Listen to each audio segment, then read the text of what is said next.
Thanks again for checking in as we take a look at your extreme weather outlook. And the next few days will be pretty active in the central and southern U.S. In fact, we have several days of severe weather potential with a moderate risk in place today, which means that large-scale damaging winds and even tornadoes have a pretty high likelihood.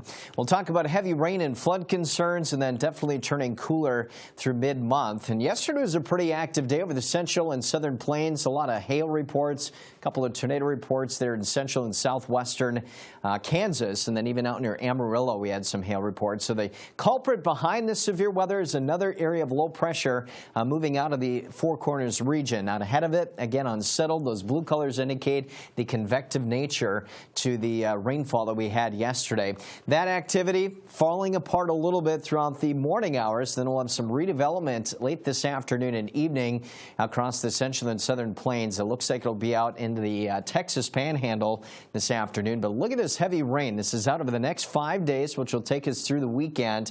And your bullseye really is over the southern plains, eastern Texas, the lower Mississippi Valley. We're going to have some 5 to 7 inch rainfall amounts there through that time period. And just through the next 2 to 3 days here, we're looking at some pretty decent rainfall of 2 to 4 inches.